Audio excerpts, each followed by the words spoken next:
as I've already been introduced, and my name is Lynn Burke, and I live in Raleigh, North Carolina. And when I was 18 years old, I got pregnant. And my family, I had a mother and a father. I was the oldest of 5 children. And I think that's important to let y'all know that, because the man can get everybody, okay? If you step over the line and you don't act a certain kind of way, you make yourself vulnerable on his own. And I want to apologize ahead of time if I swear too, because sometimes the poo-poo and I'm sorry, gosh, golly darn, this doesn't work, okay? Because it's just really serious. Anyway, I graduated from high school, and I got pregnant by a black man. And I was living in Johnson City, Tennessee. And I originally was born in Buffalo, and my parents forgot to teach me about being racist towards black people. But they taught me about Italians and Polish people and other people like that. Because in Buffalo, you know, as you know, back in the 70s, you know, all the white people lived here, but then we were prejudiced against each other. But the black people were never around, so it was never brought up. Right. And that's another reason why I know that it's learned. Racism is learned. Right. And my parents were just, you know, voicing what they've heard from their parents, because we were Irish Catholics, so we're the drunks and the cops. And then you got the other people. Okay, so we do it to each other too. And so we moved from Buffalo, we moved to Tennessee, and I got pregnant. I had some black friends that I was working with when I was in high school. I got a job, and I just, wow, black people say what's on their mind. They don't care. I thought it was totally awesome, because all white people do, from my experience, is like, especially like if somebody dies or anything, they go, you know, and then they go home and get drunk. When black people expose their emotions, they say what's on their mind. They have this crazy uncle that they still invite them to stuff. White people don't do that. Black people do. They know they got this crazy uncle, and they come, and it's still cool. Everybody know he's crazy and he all, but we invite him. We don't tell him he ain't part of our family anymore. That's what white people do. And that's what. And we can say white, black, and we've been saying it for a couple of days, so I'm gonna say white people because I'm a white person. I can say that. So I got pregnant, and I couldn't face my parents. It was like the first time I ever had sex, and it really wasn't even that good, because I didn't really even remember it. But I got pregnant, and I couldn't face my parents, so I ran away. And by the time, you know, my mother found me, you know, they were telling me I need to give this child away. How could I possibly raise a black child, and I had no education? And I got pregnant, I needed it. Oh my gosh, well, we'll help you if you give that child away. Yeah. So there I was at Florence Crittenton in Knoxville, Tennessee. And I was there during the World's Fair in 1982, and I always think that my life is like, this ain't even mine, is it?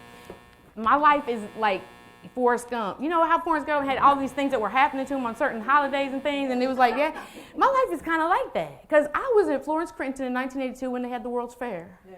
And there was like 6 or 7 of us that went out to the mall one time from my mother's home, and all of us were pregnant. And everybody was like, what kind of party was that? It must have been a hell of a party. You know, and I was just like, yeah, it's a hell of a party. Yeah, we all got pregnant.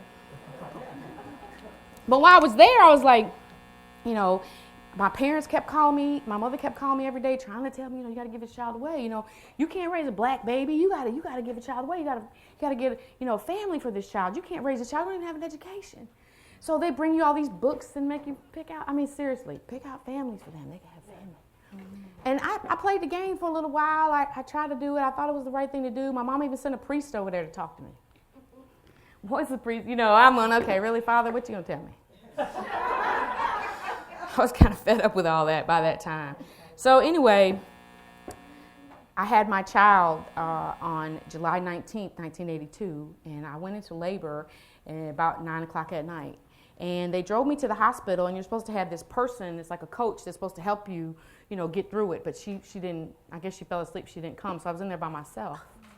And within 2 hours, I had my baby in the room by myself. I just felt like, I gotta go to the bathroom. I gotta go to the bathroom. Somebody's come and help me. And nobody came in there. So I said, well, I guess I'm just gonna go on the bed, and here comes my son. Pop. And I remember going, oh, and my son just looked up like this.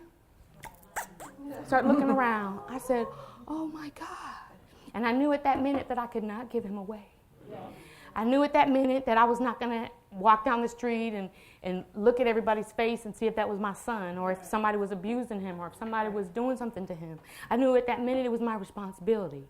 And I was going to have to figure out what the hell I was going to do to keep my child, because my mother was going to be here in a couple of days to pick me up. So the social worker came in my room the next day, and they have these things when you're going to give your baby up for adoption, you get your own room. Yeah. They don't want you being, around other people having babies and stuff, but you're giving your baby away. So they isolate you from everybody. And so I had my own room. And the social worker came in there and she said, well, you got 30 days to change your mind. That was my end. So I said to myself, okay, I got 30 days to get me a place to stay because my mother said I couldn't bring my baby back there, so I got to do something. So that day when my mother came and she picked me up, and that was the hardest thing I ever had to do was leave my son in the hospital. But I knew I was coming back to get him. And I told my social worker that too. I said, I'm coming to get him. She said, well, you got 30 days. So I went home. My mother drove me home. And the next day I went out and I got me a job. And I got me, because I was working, taking pictures at Sears. And, I didn't have a record or anything at that time. So I'm working really hard. And, my mother's like, why are you working? You can stay here and rest. She was a nurse. My mother was a nurse and my father was a corporate attorney. And I remember saying, I got to get a job. So I'm working. And I still really hadn't got over, it'd been 3 or 4 days since I had my child, but I'm working, right? So 3 weeks comes, I get my first paycheck. It's $180. I didn't even have enough money to get me an apartment. I said, oh my God. I only had a week left. So I was trying to figure out, what am I going to do? I was figuring this out. And finally I went to my child's daddy. And I said, look, man, you got to give me some money. I got to get my son back. So he said, I'll see what I can do. So he brings me some checks with somebody else's name that he had stolen out of somebody's pocketbook. And he said, you can go and cash these, you can go and do this, you'll get your money, you can do it, you can get your son. Oh, yeah. He never said my son, your son. Mm-hmm. So I started writing them checks, and hence begins the long criminal career of Lynn Burke. I wrote them checks, and I got my son back. And I got me a little apartment, and my mother came knocking on the door. And she found out where I was at. She was a pretty good investigator, now that I think about it. She came and found me in the house, and she banged on the door. I remember looking out there going, oh, crap, here she goes. And I had my son for about 3 or 4 days by that time. And so I opened the door up, and she looked at me, and she said, why did you move out? Why did you do it? I don't understand what you're doing. And then she heard Jimmy cry, and that's what I named him, Jimmy. I was like, and she said, oh, you kept him, didn't you? You kept him. I'm going to tell your father. Oh, you just don't know. I'm going to tell your father. And she stomped out of there. And I was like, yeah, okay, whatever. Shut the door. So about 2 hours later, my mother came back. And she knocked on the door. And I said, here we go again. So I opened the door up, and she was standing there with 2 bags in her hands. And she said, if you're not the best mother that I've ever seen, I will call social services on you myself. And then she said, now, get in there. Go get the rest of the stuff out of the car. I just bought you some necessities. Set this stuff up, and I'll tell you what you need to do. She got a mobile for the top of it. She bought him a crib and a mobile and everything. I didn't know at the time why my mother was being so mean to me, because she was dying. And she knew that my father was not going to help me. And so she knew that I had to do this by myself, and I had to be ready to stand up to people for the things that I believed in and what I was doing. So I kept my son, and within a couple months, I got arrested for those checks. He came and got me. I didn't tell the truth to my lawyer that I had a whole bunch of them out there, because they only found 3 or 4 of them, and I didn't know that if I tell my lawyer everything, he can't tell nobody. So I got sentenced, got put on probation, and let me go. Then I got pregnant with twins. Yeah, I was having some children now, I'm trying to tell you about it. Don't look at me too hard, I was getting pregnant. And my mother was like, my God, And it was so crazy because, and then they found the other checks and they locked me up again. But I were part of the other stuff that I'd already done. Now I'm pregnant with twins and I'm in jail, right? And so they let me out because I was pregnant, but they still put the case out for a while because I was pregnant.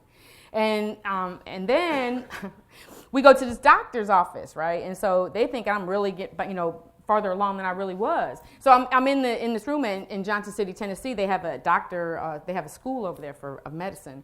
So they had me on the table back when they were starting to do ultrasounds, and I'll never forget this. My mother was standing there, and she had my son like this. And they put me on the table, and they took the little ultrasound thing, and they said, there goes one head. And I'm looking, there's a whole bunch of interns in this big. And she said, there's one head, and then she go down, and the guy, and there's the other head. And I was like, oh, I got a 2-headed baby. Oh my God. I started crying. My mother goes, no, stupid, it's twins. And I was like, oh. And then she's like, and now this time I'm 19 now. So the doctor says, so everybody comes up and starts congratulating my mother. She's like, God damn it. And she's standing there with my son. And then the doctor says, okay, now we have a lot of work to do here. She's behind. You know, we have to get her some food. We got to get her some vitamins. I got to get her a dietitian. And then he said, oh, and by the way, no sex. And my mother goes, oh, now you tell her no sex. Don't you think it's a little late? I remember going, oh, God, Mom, you're such an embarrassing. And we're driving home, and she said, why did you never consider having an abortion? She said, I don't understand. I said, we're Catholic. You told me that's wrong. And then she was like, well, I just didn't think, you don't listen to anything else I say. Why did you listen to that? My mother was a trip. So long story short, I had my twins. They were deathly ill when they were born. They were preemies. One of them had a breathing problem. Her cartilage wasn't strong enough to hold it up. And then the other twin had a colostomy. They were born 6 weeks early, and it was really hard. There were times, my parents finally moved to North Carolina. I didn't have any help. I was still in diapers. Remember those big fluffy coats you could put stuff in and like the goose down things? I could stuff them things up with a whole bunch of diapers. I mean, it was crazy. Diapers, milk, everything. I just wanted to be able to raise my children. I didn't want them to go to social. I didn't want them to go to social services. And I know it wasn't right, the things I was doing. But at that time, that's all I cared about was keeping them with me. And then after the twins, I got pregnant with another child. So I have 4 children now. My youngest, it was crazy because by the time I got finished with all the criminal stuff, I had my daughter Courtney, and the next day I was supposed to go within 2 weeks I had to go turn myself in to do time in Tennessee. I had to do 6 months. The judge gave me a year for the crimes I did. They tried to put all the check things together that I had in the stealing and everything. So I wasn't a really good criminal. They caught me pretty quick. So I was in 2 counties. One of them was Washington County. The other one was Sullivan County. So the judge in Washington County, he let me continue on probation. When I went down to Sullivan County, he wasn't going for it. It was an old judge. And I remember walking into the courtroom that day with my lawyer, and he said, so you're that little, he said, you that nigger lover we done heard about. Yeah. I said, what did you say? And see, at this time, I was pregnant with my daughter Courtney at that time. And I looked at him, I said, what'd you say to me? And my lawyer was like, please don't do it. Please don't say it. Please don't do it. And I was sitting there saying, and I said, what? He said, yeah, we heard about you. Your daddy should have taught you better. Mm-hmm. He said, but I'm going to teach you something today, little white trash. And I said, what'd you say to me? Like, I was like 8 months pregnant. I said, what'd you say to me, man? I never forget, I just said, you white bigot bastard. Who you think you talking to? I said, don't get mad at me because you was riding in that with your sheet on and you got it caught up and got all dirty and got it hanging up on the clothesline all ripped up. Don't get mad at me. And I remember he was like, 5 years, 10 years. I said, you bigot bastard, I don't give a damn. Whatever, give me life. I don't care. Remember, you get just bam, bam, bam, bam. Next thing you know, they're dragging me in the back and I'm going, I don't care. White racist son of a bitch, I don't care. And they're taking me back in the thing, right? I don't know why I always thought I was like so tall or something, like I could beat everybody up or something. But my lawyer was like, nah, I got to go back out there and tell that man that he got to give you some time to have that baby before you got to go to jail. I was like, I don't care. I don't care what you do. And it's so crazy.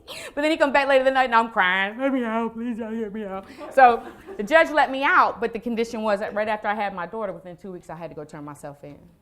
So that night, the night before I had to go to jail, the social worker came and she was trying to separate my family because my 3 daughters were by one guy and my son was by another guy. So because they weren't really related, they were trying to take my son to foster care. So I had $100 in my pocket, and I went and asked the twins and Courtney's daddy if he would just marry me today so that Jimmy could stay with his mama. He said, I don't know. I said, come on, man, just let him stay. I'll give you $100, man. I said, I'm going to jail. I'll get back. I'll get the kids back. It's all good. Get $24. I just want Jimmy to stay with your mama. Fine. So he takes the money. He goes out with his friends. We get married down the street.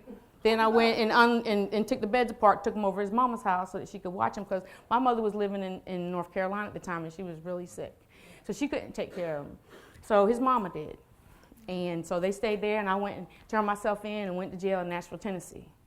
And while I was gone for the 8 months that I was there, I got sentenced to a year. He couldn't give me more than a year because it was only a shoplifting charge. He tried to give me life, but he only gave me a year. But he wanted to give me life. So then I didn't see my kids for 8 months. When I came home, I came home to get my children in Johnson City. And when I got there, I picked my kids up. My youngest daughter, Courtney, and she looks more like her daddy's people. She had a little afro, you know. So when I went there, his family was trying to keep my youngest daughter, Courtney. And I'll never forget that. I was like, no, you ain't keeping her. So I'm like, she don't know you. You white. She white. She don't know nothing about no white people. She's staying here with us. I was like, no, she ain't.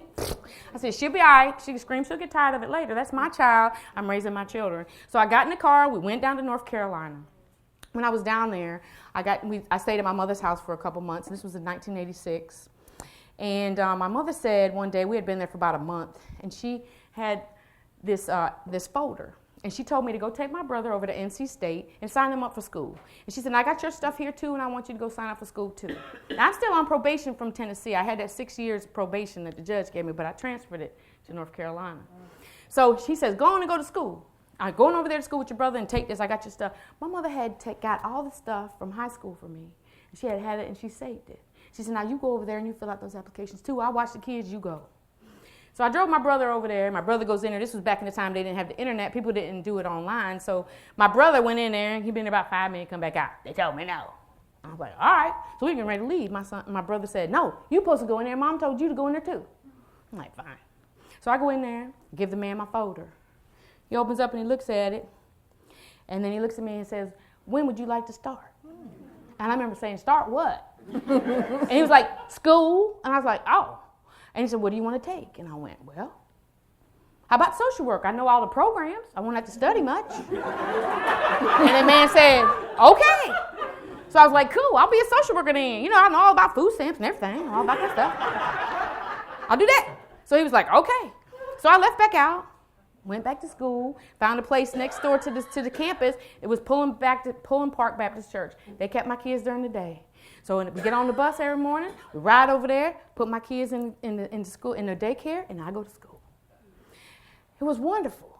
It was wonderful. I had really good grades. I felt like I was really doing something.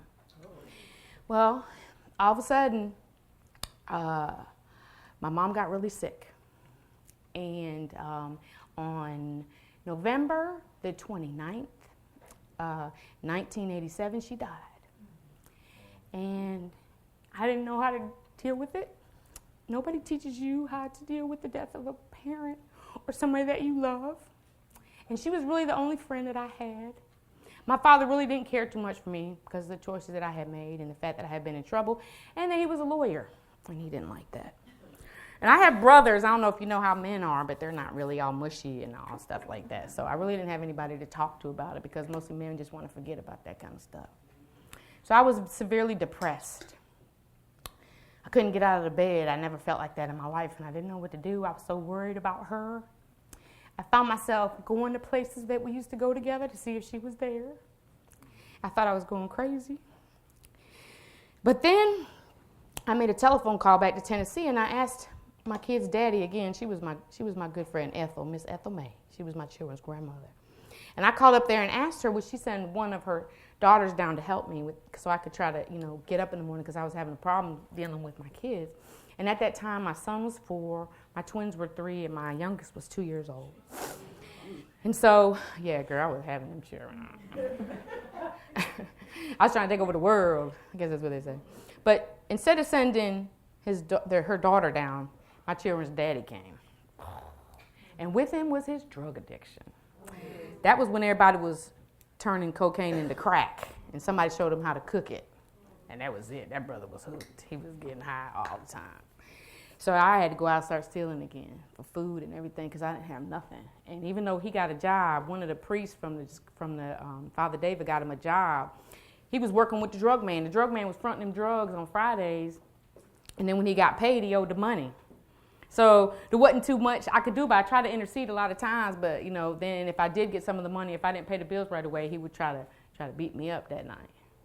So that lasted probably about 6 months before I got caught stealing again. So this time, social services came in there and they tried to take my kids away because I was going to prison. And Judge Stevens gave me 10 years in prison for false pretense. And I was taking stuff back. I was stealing it, taking it back to get the money. So my kids went in foster care for one day. And then my children's grandmother came down with his sisters and stuff, and they got him out. But they left him with Buck, with my children's daddy. And they went back to Johnson City and left him with 4 kids to take care of. And for the first 6 months, I didn't see my children at all. I wanted to die. I couldn't believe that I was in prison again, twice. What kind of mama is that? And then I was like, maybe they deserve better than me.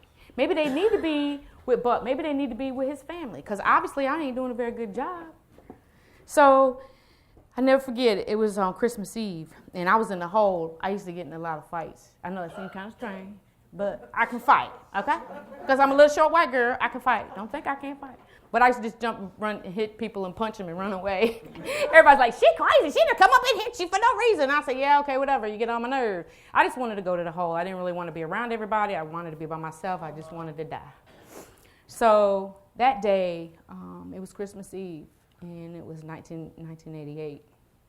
And there was one of the matrons, and her name was Ms. Rowe, and she was a nice lady. She used to bring me little perfumes and sneak it to me and stuff, try to make you feel like a girl or something. She'd be like, here you go, you know. So she said, Lynn, you got visitors. And I remember saying, I don't want to go see nobody. Ain't nobody. I don't want to see nobody. And they were like, no, come on, do it for me. She said, do it for me. I said, okay, Miss Rowe, fine, whatever. I'll put on your clothes and go on out there and play the little game. But I'm doing it for you. That's all. Couldn't imagine who was coming to visit me. And at the point, I just didn't really care. I remember when I was leaving out of the hole, I started counting how many locked doors between me and my children. And as I was going out, I was like, counted them, it's like 7. I said, I couldn't believe it. I'm 7 gates away from my children. Like I'm some kind of killer, mass murderer or something. I mean, I was in the cell with Velma Barfield. She was the first lady to ever get executed in North Carolina. She had got executed 2 years before I got there. She wrote a name on the wall. I know why everybody would write the name on the wall. But her name was on the wall. I was like, wow, Velma Barfield. I mean, Velma Barfield. What kind of, I'm a thief. I ain't no killer. But I couldn't, I don't know. I just couldn't believe I had got myself at the lowest point that you could possibly be. Because I don't think, if y'all understand that when you're in prison, you're dead. Just like you're dead. There's no memories. You don't have memories. It's just like somebody's holding you up here and everybody's going on with their life. You don't hear everybody coming home from prison talking about all the great things that happened to them. No. There's no memories. There's no nothing. Everybody else goes on with their life. And you start to see how real disposable you are. Because it's the closest thing to death. That's what it is. So when I was walking through them gates and stuff, and I meant to get to the administration building, and I remember opening the door. And as soon as I did, all my kids came running to me. And they had these little Christmas clothes on. And they looked so nice. And they said, Mommy, why did you leave us? We're sorry. Please come back. And it was just like, and I realized at that minute that they didn't have nobody but me. And that was the saddest part, that all they had was me. And I had to stop feeling sorry for myself. And me and God really wasn't speaking at the time. A lot of people say, oh, God came and talked to me while I was in the laundry or something. No, God didn't ever talk to me. I had a lot of things to say to him. But he didn't talk to me. So I realized, I was so mad, for losing my mom and for, losing my children and for everything that had happened, like it was everybody else's fault but mine. When I saw that those kids, they still loved me no matter what I did, and I realized that I had to stop feeling sorry for myself and get back home. So what I did, I left, before I left that day, I told my son, who was 5 at the time, and I said, Jimmy, this is what I need you to do. You got to look out for your sisters. Because, see, the children, their daddy was there smoking crack every day. Every Friday, he'd smoke crack on the weekends. So I told them, this is what you got to do. You need to leave a little window open in your room. And you need to make sure that if anything smells or acts on kind of funny, you go push that window up, you get your sisters, and you get out. I said, don't you ever let Buck lock that window on you. You make sure you got it open, and you have a way to get in there and get your sisters. Now, he's 5. He said, okay, Mommy, I'm going to do that. And I said, and I'll be back as soon as I can. And he was like, okay. They went home that day, and when I was walking back to the hole, I asked God if he would please give me a chance to raise my children. And I told him I would do whatever he told me to do if he would just allow me one more chance to raise them. That's all I wanted. So I decided that day, and I got out of the hole, and I started calling some of my friends. So one lady named Diane Butler, her and her husband, I knew that my children were very vulnerable on the weekends. So I asked them, would they please, they live down the street, I asked them, would they please come down on Fridays and keep my kids on Saturday and Sunday and bring them back on Sunday and wash their clothes for them. And they did that for 2 years. And then I made sure that the school was giving them breakfast and lunch. Okay, I got some brushes and stuff and sent it to the school because my children got some hair. Like, whoo. So I sent brushes over there. I told them that I was in prison. I told them to make sure that if they don't show up in school to call social services immediately.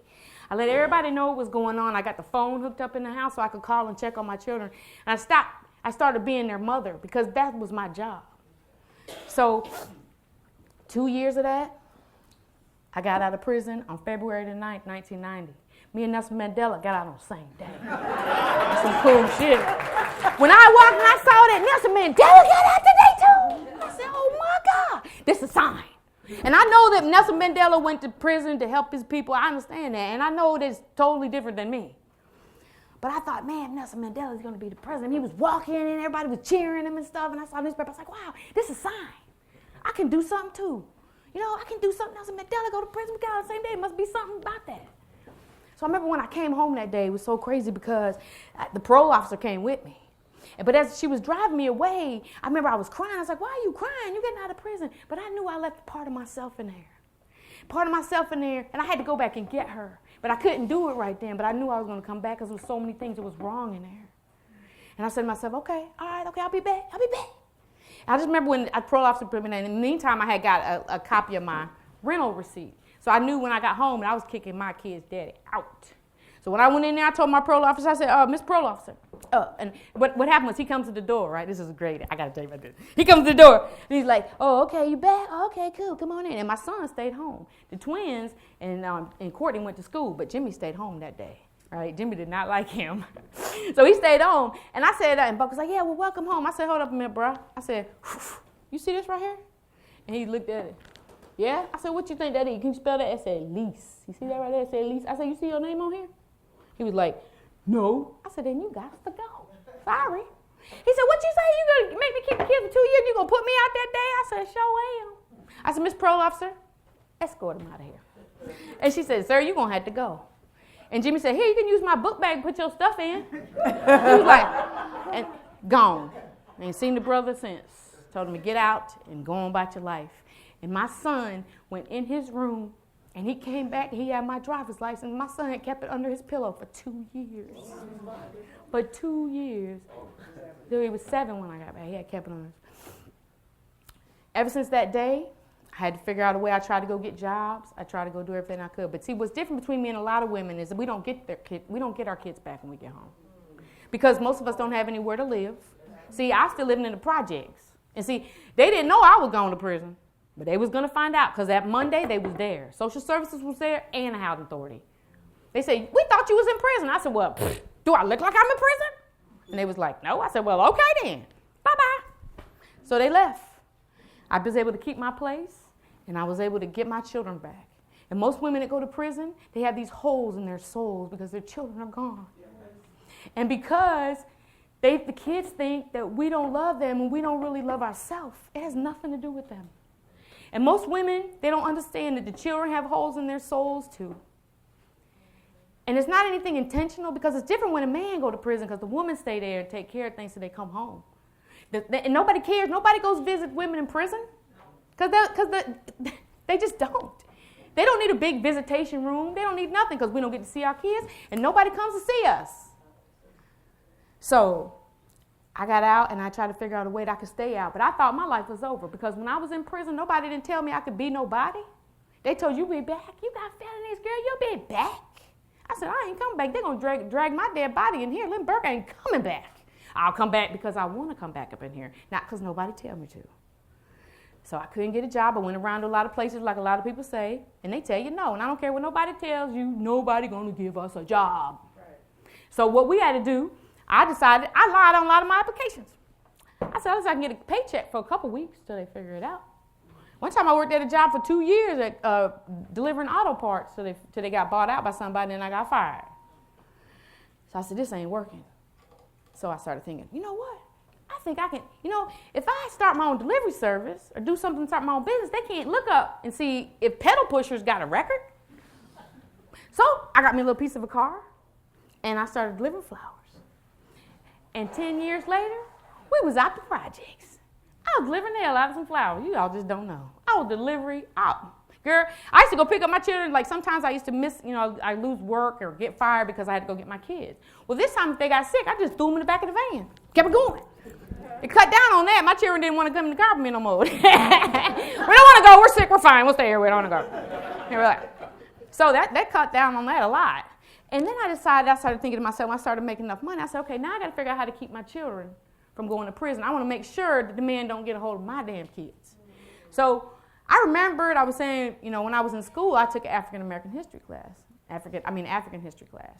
And I learned about how apartheid worked and all that stuff. I said, you know what? I'm going to do that to my kids. I was going to see if it works so I can keep that man from getting them. Like we were living in the neighborhood. They didn't know none of their neighbors. They didn't have no friends in the neighborhood.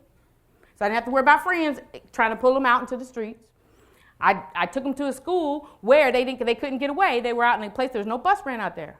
And I had to get that got them jobs. I made them pay all bills. I had to think of everything that my parents didn't do and teach me about stuff. Because my parents had money, but we didn't know that other people didn't have money.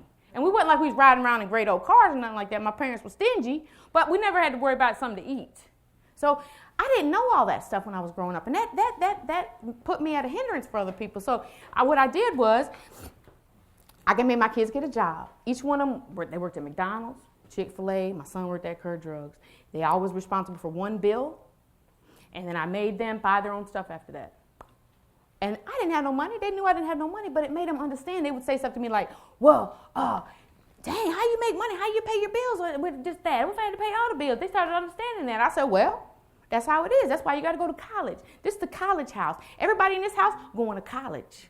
And still at the same time, I was still having to steal food and stuff like that sometimes because we didn't have nothing sometimes. And, because I thought my life was over because they tell us we can't never be nobody.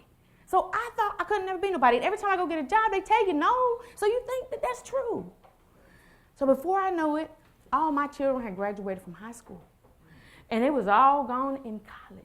My son went to the Marines. He didn't want to go to college. So I told him, well, you going to the service then, bruh, because you're not going to sit up in here and make no babies and think, I'm taking care of them. No. Well, I'll be in the Marines. I said, well, go Marine yourself. So he went over there. He was in Afghanistan. He doing all this stuff. The boy got to get shot at before he decided he want to come home and go to school.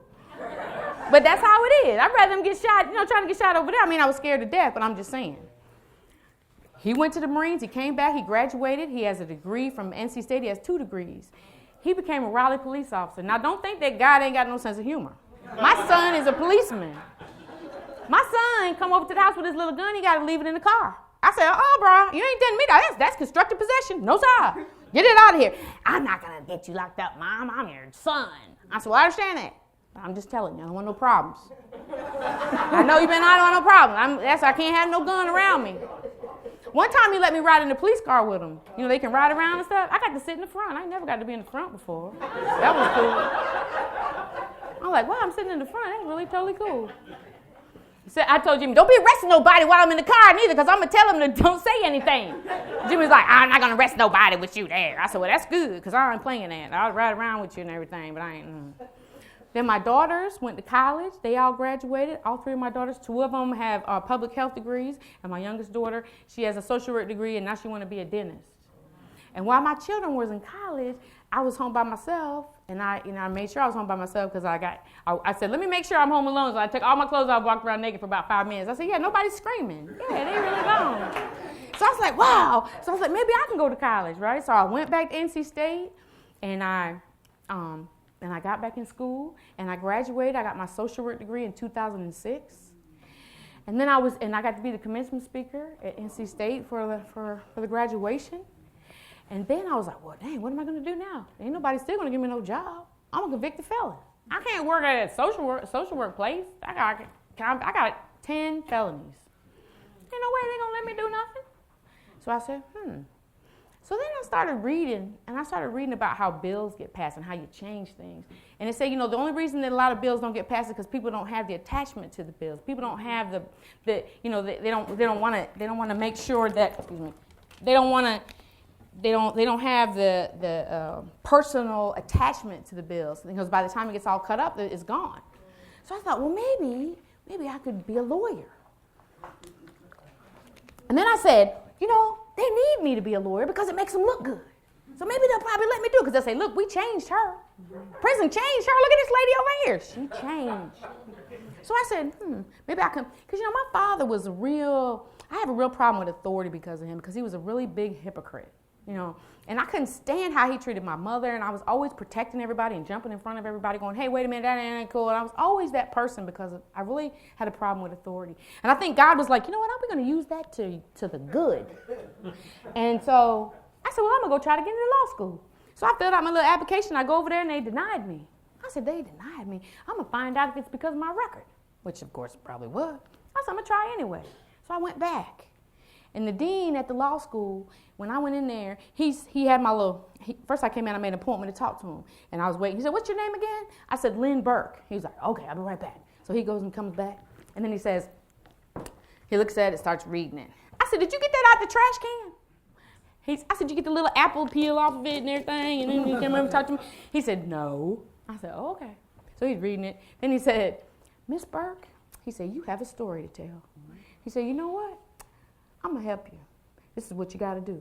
So he told me to fix some of my stuff on my application, like the spelling and everything. I can't spell. So he said, do that, do this, that, and I did it, and I got in the PBAT program. And the PBAT program is a program at North Carolina Central University School of Law that allows people to mimic being in law school for 2 weeks, and then they can see if you improve yourself. And if you improve yourself, then they let you in. And they let me in. And I graduated in 2010 from that school. Thanks. But, and then I put everything what I did the next, after a week, it was May, we graduated May the 13th. And I was also picked to give a speech when I graduated from law school. But more than that, I interned at 3 public defender's offices in North Carolina, Orange, Wake, and Durham counties. I had over 1,400 hours of community service working in all these public defender's offices, trying to help these clients out, letting these people know that, look, I've been to prison too, okay? So it ain't all about that. And they would even get me to go talk to some of the guys that were being real jerks. I used to love to do those ones. I go in there like this. They talking all the junk to the public defenders, everybody's scared of me and shit, right? I go in there like this, I'd be like this. I said, and I'd be like, you got something to say? What's going on? And they'd be like, yeah. And they start telling their story, and I'd be like this. I say, you done now? And they'd be like, no. And they keep talking. I'd be like, all right. Then he'd say, why you don't care what I got to say? And I said, let me tell you something, man. I said, you've been here like 5 times. I said, evidently, you don't care about staying out. You know what I'm saying? I said, but if you really want not to come back, and you really want to talk about that, I said, answer me this. I said, why are you being so disrespectful to the public defender when she comes down here and talk to you? He said, because you don't listen to what I got to say. I said, okay, so you got any money, man? He said, what? I said, you got any money? He said, no, I ain't got no money. That's why I got a public defender. And I said, okay, so let's work this out together. He said, first of all, you in jail. He said, yeah, I'm in jail. And I said, oh, okay, wait a minute. We're trying to figure this out now. I said, you in jail, and you ain't got no money. He said, that's right. I said, okay, you in jail, and you ain't got no money. I said, and you got a public defender that you talk shit to. He said, yeah, because she don't listen to me. I said, okay. You only got a public defender, the only person that can help you, and you talking shit to her. How smart is that? And dude's like, I said, you must like it in here, because you're doing some pretty dumb stuff. So I'm going to let you sit there for a little bit, and I'm going to come back later. And what I suggest you do, instead of having your girlfriend call and talking junk to the public defender, or you being nasty to her, seem to me you need to be nice to her, because that's all you got. So I'm going to go over here, and hopefully I'll get some, you'll think about it, and then we'll have a decent conversation. But the dude kind of understand how stupid he was, because most of us are pretty stupid. That's how they catch us. I ain't nobody brain surgeons and stuff getting busted up in there, okay? No. They're going after the vulnerable ones that's easy to catch, and that's what they do. And that's what they do to all of us. They just happened to get me that day because I was having a bad day. But I'm pretty stupid too. So I put my stuff in the newspaper when I graduated because I wanted everybody to know that they could be somebody, because everybody told me that you couldn't. I took 2 bars. I took the North Carolina bar and I took the DC bar. I had a hard time getting through it, all my convictions. Some of them I forgot. They got mad at me, tried to say I was trying to fail to disclose, even though I told them all about the felonies, but I left off some little misdemeanors, but I'm trying to hide some shit. DC gave me my license. North Carolina, I'm still fighting them. We went to the Supreme Court last week and had a hearing, and they haven't made up their mind yet. But see, I realized a long time ago I was taking some of this stuff personal. This ain't about me. This is about all of us that's trying to be somebody.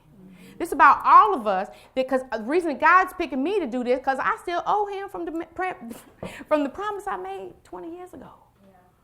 So I go to every prison. Last summer, I went to a bunch of prisons in the South. I went to South Carolina Women's Prison. I went to Escala one in Florida. I went to Alabama. Tutwiler has 2 prisons in Montgomery. And in Tutwiler, I went to that one. Then I went to Louisiana. I went to Arkansas. And I told all these women that they can be somebody if they really want to. And the thing about it is, I was asking some of the people in the prison, some of the wardens, especially the one in Arkansas, I said, how many people have come in here and taught these women? She said, I've been here for 35 years and nobody's ever called me except for you. Now, we're talking about most of the prisons that I've been to. I've been up in Maine. I've been, a lot of men's prisons and stuff in North Carolina. And I tell everybody, how bad do you want it? If you want it, you can have it. Oh, they're going to try to keep you from getting it because they don't want us in there. They want us working at McDonald's. Right. They don't want to think that somebody like me could be just as smart as them. They don't want me to stand up there next to the same district attorney who locked me up 20-some years ago and called me all kind of names and everything else, standing there next to her. Mm-hmm. They don't want that at all. And one thing I can say is when my second year of law school, when I was interning at the Wake County Public Defender's Office, the judge who locked me up got on the elevator with me one day, Judge Stevens. I said, hey, Judge Stevens, how you doing? He was like, fine. He had some glasses. Fine. I said, you remember me, man? He said, nope. I said, hey, 20 years ago, man, you locked me up for false pretense. You remember me? I had 4 little children crying in the front. You remember all that? And he looked at me and said, oh, yes, I remember you. And I said, well, I just want to tell you, there's no hard feelings. I know that you did your job. You didn't have anywhere to put me. I understand that shit. And I watch you in court, man. You think about it before you lock people up. You don't just go, kick them away. You go back in the room. Now, I don't know what you do back there, but I'm assuming that you're thinking about it. I said, but it seems to me like you really care and you try to make good decisions. And I just want to let you know, no hard feelings. I said, none of my kids have been in trouble. None of them got pregnant. They all good. They all been in college. Everything's fine. Just want to let you know. No hard feelings, man. You got your job and I had mine at the time. He said, okay. He said, well, what you doing now? And I said, I'm in law school. He said, what? He said, what did you say? I said, I'm in law school. He said, you're in law school? I said, yeah. He said, where are you in law school? I said, North Carolina Central University School of Law.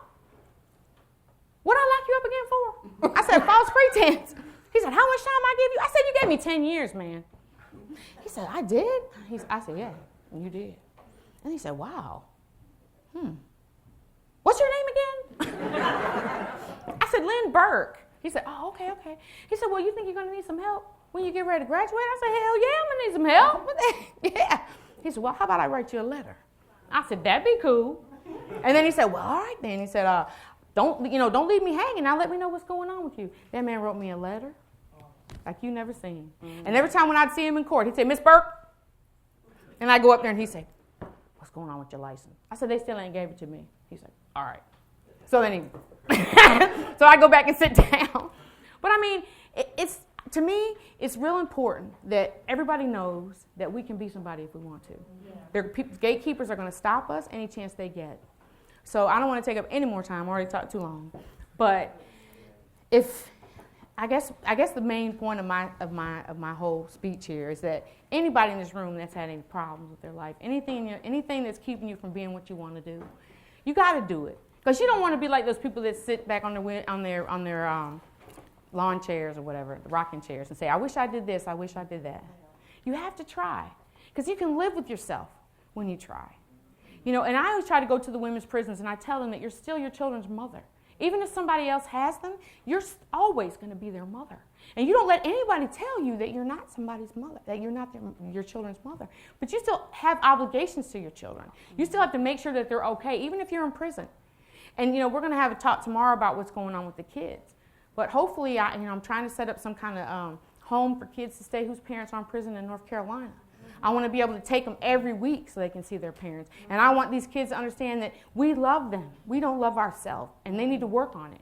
Because we love our children more than ourselves. We just don't know how. A lot of us don't know how. So, I'm done.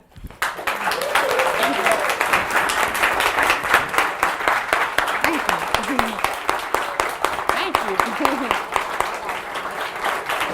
Too kind. Thank you.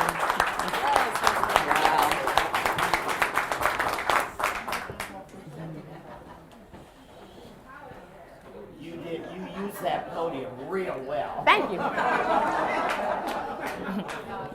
Guys get podium, I want a podium. And he knew, that judge knew that you would be a really good lawyer for your clients. Because I have a lot of clients because they know that I've been there, and the board was asking me questions like, why would anybody want you to be their lawyer with your kind of criminal record? They don't understand that that's who they want, is somebody that's been locked up, because we know what it's like, and I'm not going to take it easily. I'm going to fight, much as I can, because it's wrong. Yeah.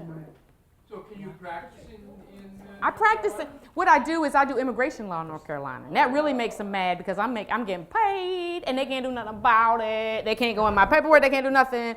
But I go to D.C. too, and a lot of people that have parole violations, I drive up there to represent them. And then I kind of talk to the people on the parole commission, like, did you go try to get them a bond? Did you try to do this? And they go, what? I'm like, why? How are you going to lock somebody up when you're not even trying to help them? Right. How you expect this man to get a job and he's got 20 drug convictions? So, let's be honest, and I just look at him like, okay, so what's he supposed to do? And they look at me like, well, how do you know? I said, I've been to prison. I tell them quick, I've been to prison. And they go, what? I love doing that. I've been to prison. They always go, what? And even everybody always says, oh, that's true, we can be lawyers. And I'm like, yeah, you can be a doctor too if you want to. You can be anything you want to, but you just got to, even some people asked me in here yesterday, oh, you can be a lawyer? I'm like, yes, you can be anything you want to, yeah. That's what a lot of people think. They think we can't get Pell Grants either. Just because you've been to prison and you have felonies, you can get Pell Grants. Everybody that gets out of prison, you know what I tell them to go? To school. Because you get money back from going to school. You get Pell Grants, you get money that you can have somewhere to stay. There's no point in getting out. And I tell them, too, that they have to go volunteer somewhere. When they get out, you don't have a job, you go volunteer somewhere. Because if you're there every day, not only do you got an alibi now, where if they can't come after you because you got good people like y'all at these places, and they can go say, hold up, Mr. Judge, she was with me. And they'll believe you. They won't believe us, but they'll believe you. But I'm not going to hang out with a bunch of my friends who ain't got no alibis neither because they got criminal record. Nobody going to believe them. Right. So go hang out at somewhere to volunteer. And while you're there, the people that's at the volunteer place are going to say, well, what's wrong with you, Sally? Why are you here every day? And then we're going to tell you. And then you're going to say, oh, well, we'll help you. Because we need y'all normal people. We do. We need y'all normal people that know how to get by life without getting arrested. We don't know how to do that. We want to see and how you do that when you get broke. What do you do? What do you do when you get broke? We want to know. We don't know. We just go take some shit. We want to know what we're supposed to do. And because y'all know how to do that. And then I tell them they need to go to school. Go to school. Don't go around and ask McDonald's to give you no job. McDonald's is still going to insult you and not give you no job neither. And even if you work there, you ain't going to make enough to pay your bills, and you're going to go back to prison because you're still going to have to steal something. Go to school. Almost 80% of the people in prison don't have their high school diploma. How do you expect them people to get out and handle their business, and they can't even think yet? Part of the things they're trying to say about me about the bar is that I didn't stop stealing until I was 38 years old. I have to intervene because if we don't, I'm afraid that Patrina won't have anything to say. Sorry. She's been so kind as to come and She got join us today that I just sorry. give you a break. No, I'm sorry. Oh, that's yours. I'm sorry. I get carried away. I just think this is. I was writing questions down, but you answer. You're such a dynamic speaker, and I think you could be a comedian as well if you. I mean, you gotta laugh sometimes. Isn't there like a fine line between like that and like going crazy or something? Yeah. See if it's working. Hi, everybody again. I'm back. Did you miss me? We got performers up there. Well, I gotta say, Miss Burke, whew, she's a piece of work, but she know what she's talking about, okay, people? She know what she's talking about, so y'all better listen up, open them ears up. She know. How you doing? I'm good. So I guess I'm starting. Yes, please. We're talking about women in prison, right? Well, you kind of already know my experience from being locked up and tried as an adult at the age of 17. Like I said before, that experience for me was like horrible. But women in prison, period. I had this one experience with the CEO. Oh my goodness. To talk about that, he kind of like wanted to have sexual intercourse with me. And I'm only 17. Okay, I'm in the females, you guys. I don't know if y'all could tell, but let me get up on that one. I'm in the females, right? And this guy came out of nowhere and was like, well, how you doing? Sir, don't you work here? I'm an inmate. Don't talk to me. I don't want to talk to you. So he looked me up and down, and I looked at him up and down like, what he about to say out his mouth? Because I don't got time. It's not the time of the day, the time of the place. I'm not even supposed to be here. He was like, oh, you look nice.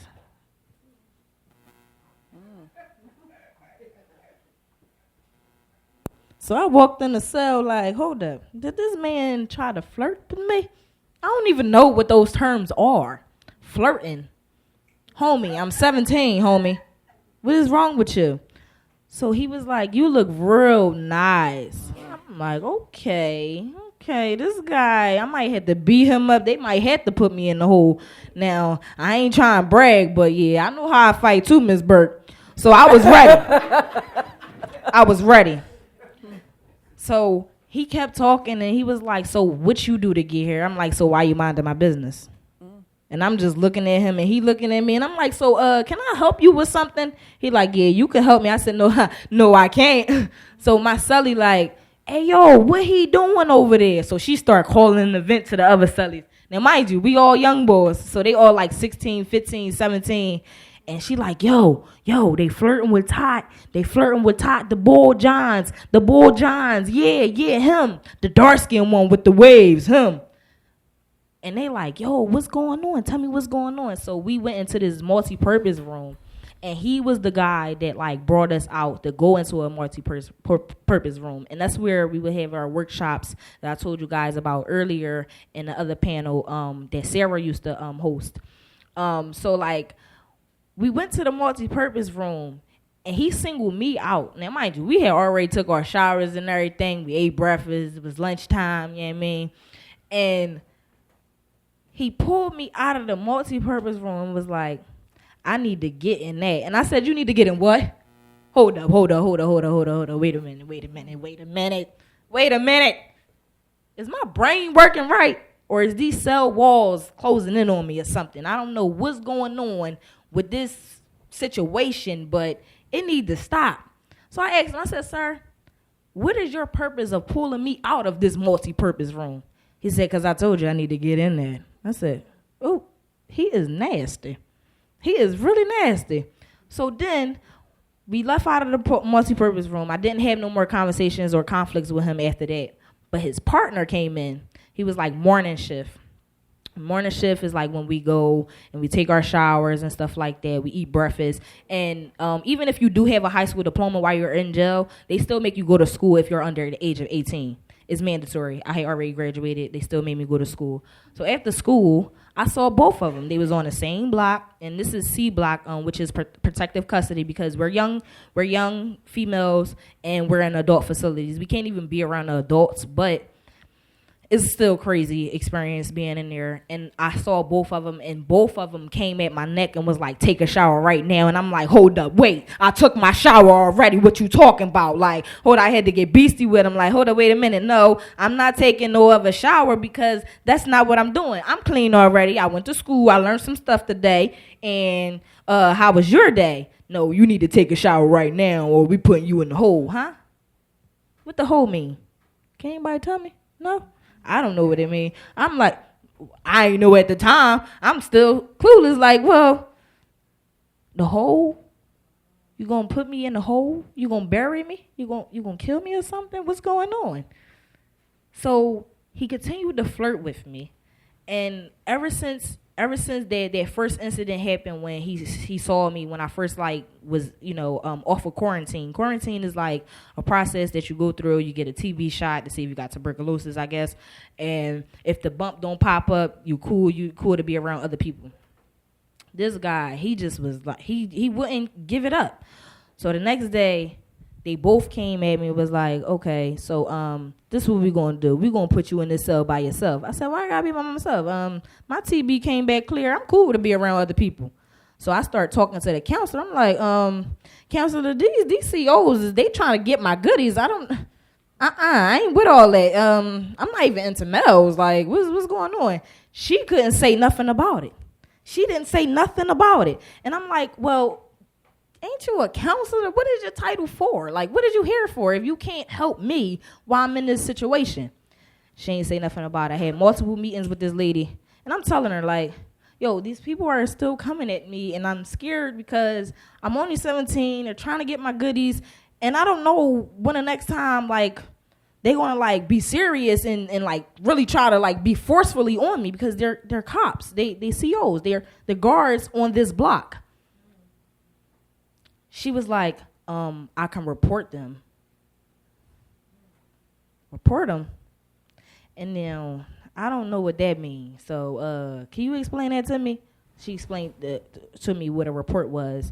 And it was like them being written up like on a pink slip when you get suspended from school or something like that, right?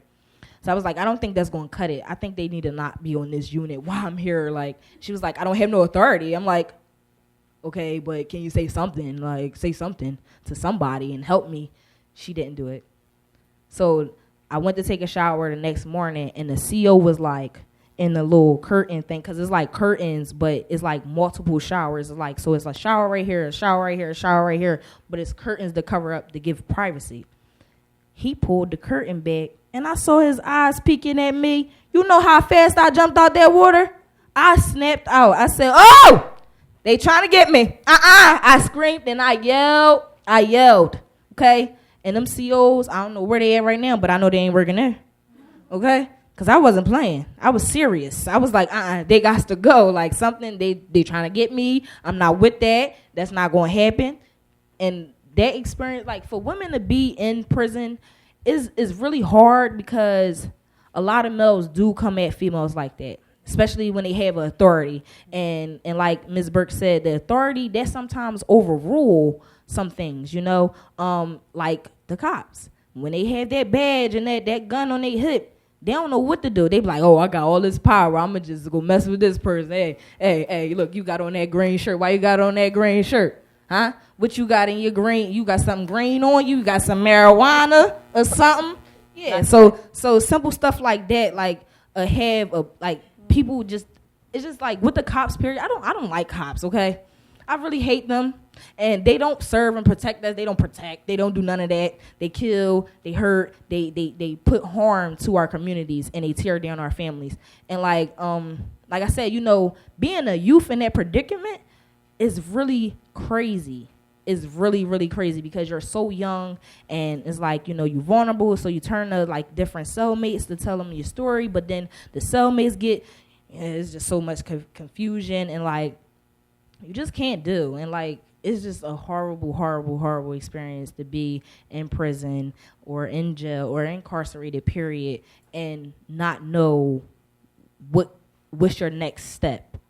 Like me not knowing my next step in that jail cell, I was like so scared and so like lonely. I felt closed in, I felt boxed in, and I couldn't do nothing about it.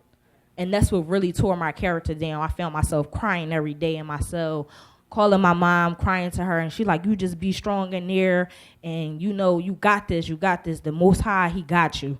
And that's all, like the words just keep replaying in my head, and I'm like, you know what, my mom told me this, and I'm going to stick with it. Like I said, I run with some stuff, so I ran with that. When she told me I'm getting out soon, 2 weeks, I got out, I was like, oh, I'm out of this thing. I start doing a Dougie on him, like, yeah, I'm out, deuces, halabeezy, right?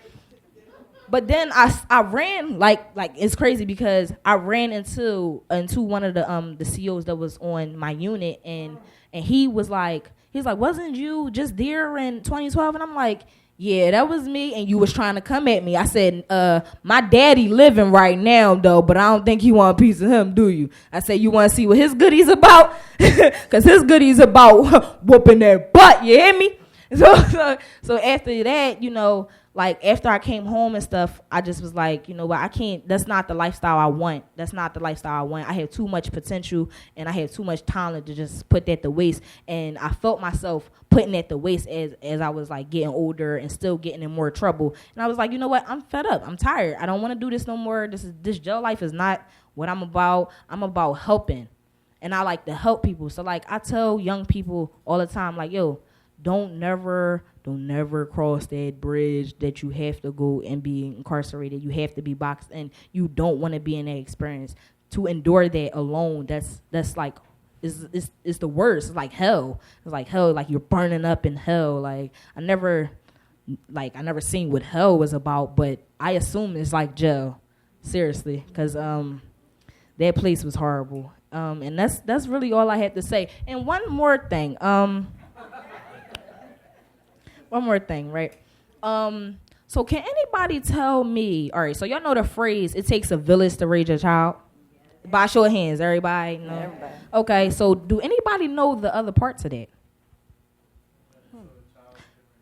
Matt, you wasn't supposed to answer it. My belt at? Somebody give me a belt. I know one of y'all got a belt on. But like, okay, so it's okay. So it takes a village to raise a child, so the child can raise the village. Do it make sense to you guys? And that's so powerful. And whenever you come across anybody that's talking about like politics or like wanting to fight against the government and how the system is set up for us to fail, tell them that. And see what they say to you, because I'm quite sure you'll get some of the responses that'd be like over your head, but just where you need to be, because you'll get a lot of knowledge out of that. Out of that alone, I got on the mic one time and I was like, it takes a village to raise a child, so the child can raise the village. And I left off the stage like, and they was like, what she say? So I got back up there. I said, it takes a village to raise a child, so the child can raise the village. And they was like, oh, what is that really supposed to mean? Well, we're the village. I'm the child. So I need all of you guys to pour something into me, because I'm still a sponge. So I need to soak up all y'all information. You telling me I need to go to school. You telling me education is the key. It makes sense. She said go to school. You said education is the key. Person back there told me that you don't want to go to jail. I don't want to go to jail. This person said, yo, I've been to jail. Hold up, wait. Ms. Burke was like, I've been to jail. And I was like, hold up, yeah. I ain't trying to go down that path.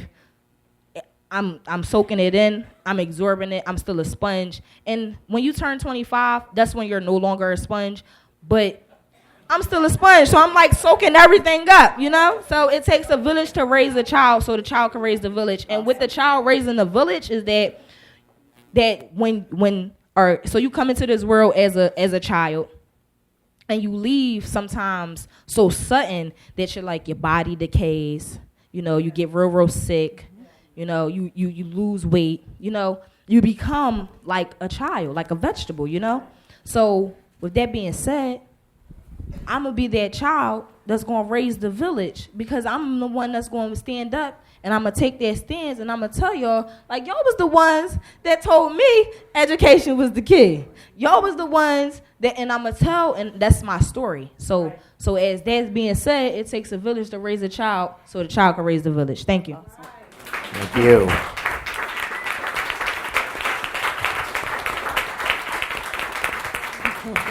Katrina, you better speak quickly, because it might not otherwise work. And actually, I wasn't planning to give any kind of presentation. Well, I know, but you did want to show your clip, did I you think it not? went away, did it? So, Can you fix that? no, it was only 3 minutes. And I didn't know if you wanted questions from the audience, John. Well, we don't have, unfortunately, time for Okay. questions from the And audience. I had a lot of questions here and crossed them out because as they begin to talk, they answered a lot of them. And what you're about to see is my business partner and I, Dr. Renee Furtick-Whelan, we created an organization. Well, heck, it's in the video.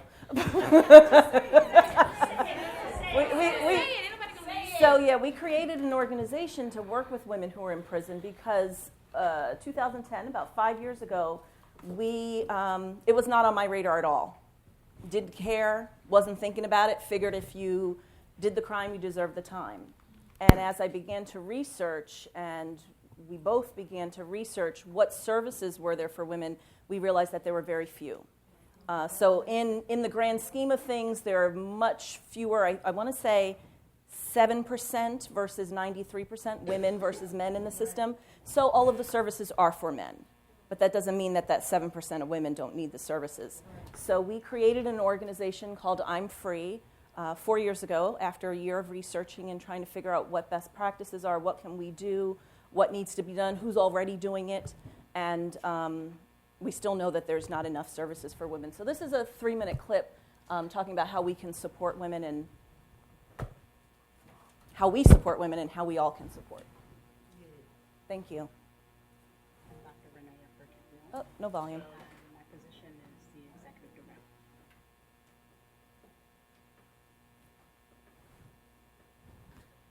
Is it muted? No.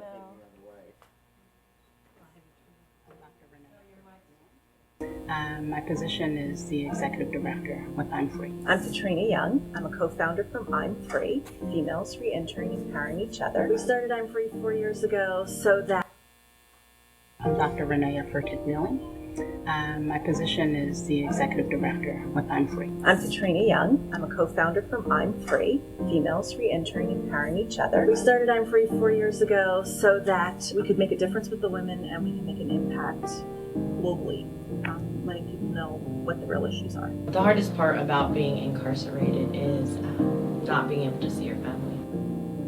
Losing that connection with your children and your family and missing events. The hardest part when I was incarcerated was, number one, being away from my daughter. My first time ever being incarcerated, I didn't know what to expect. When you're a mother and you're separated from your child, it's hard. And then someone telling you what to do, when to eat, when to go to sleep, just losing your freedom. My experience with having a misdemeanor has made me feel as if I'm actually incarcerated on the outside. I've been turned down for a numerous amount of jobs, although I'm college educated, by virtue of me having this misdemeanor. Emotional support is above all important. I've been out now for almost 5 months, and if it were not for my family and friends and groups like I'm Free and other people, I don't know what I would have done because I was not prepared emotionally, financially, anything. I think what's unique about I'm Free is that we work with the women on the inside too and building that relationship so that we can continue that relationship on the outside. And what we found is that women who have been most successful after their release are those that have support, whether it be family support, community support, just getting in with a different crowd, being around people who want better for you. So I'm Free offers that safe place for women, a safe space that they can come and be themselves and learn a different way of being. And we can get people to see that, not look at her as a criminal, not look at her as a victim, not look at her as someone that's a throwaway person. If we can get people to begin to just see who she is and how she operates, even in that painful spot, if we can begin to undo some of that so that she can show up in her glory, that's what we want to do at I'm Free. I'm free from negativity. I'm free from failure. I'm free from worry. I'm free from instability. I'm free and encouraged to think and believe. I'm free from stress, negativity. I'm free from all those things because of I'm Free.